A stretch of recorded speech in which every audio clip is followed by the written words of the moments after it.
തിരുമേനില്ലേ? കാലത്തെ അമ്മാവൻ എങ്ങോട്ടാ പെട്ടിയൊക്കെ ആയിട്ട്? അല്ല, അതിപ്പോ കുഞ്ഞീഷ അറിയാണ്ടാവൂലല്ലോ. അല്ലെങ്കിലും കുഞ്ഞീഷ അറിയാണ്ടൊരു കാര്യം ചെയ്യണത് ശരിയല്ലല്ലോ.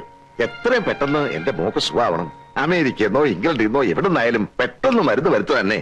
ഇത്തിരി ബന്ധപ്പെട്ടാണേലും തിരുമേനി പറഞ്ഞ പണം ഞാൻ കൃത്യമായിട്ട് കൊണ്ടുവന്നിട്ടുണ്ട്. തിരുമേനി പറഞ്ഞ പണം? 5 ലക്ഷേ. 2-3 തവണ വിമാനത്തില് അങ്ങനെ ഇങ്ങനെ വന്നു പോകേണ്ട കാര്യല്ലേ. ആള് വന്നല്ലോ. പണം. പണോ? ഈ പണത്തിന്റെ കാര്യമൊക്കെ അമ്മ വീട്ടിലോട്ട് പൊയ്ക്കോളൂ. രോഗികൾ വരാൻ സമയമായി ധൃതിയുണ്ട്. രോഗികൾ വന്നോട്ടെ. നമുക്ക് മരുന്ന് എന്നത്തേക്ക് കിട്ടും തിരുമേനി? അതെ, ഞാൻ ആലോചിച്ച് നോക്കിയപ്പം പണമല്ലല്ലോ പ്രശ്നം, സൂക്കരഭേദമാകാവുന്നല്ലേ. അതെനിക്ക് മനസ്സിലായി.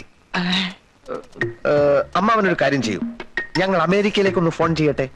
ഈ മരുന്ന് ഫാക്ടറിയിൽ എന്തോ സമരം ഉണ്ടെന്ന് കേട്ടിരുന്നു. സമരം തീരുമ്പോഴേക്കും ടിക്കറ്റ് എടുത്താൽ മതിയല്ലോ. പണം ഞാൻ വന്ന് വാങ്ങിച്ചോളാം. കുഞ്ഞീഷ, പയ്യന്തോറും എന്താ മോള്? ഇല്ല, ഉടനെ ഒരു തീരുമാനം ഉണ്ടാവും. അമ്മാവൻ പണം ഭദ്രമായി വീട്ടിൽ കൊണ്ടുവെക്കൂ. അത് മതിയോ? മതി, ഞാനല്ലേ പറയുന്നത്.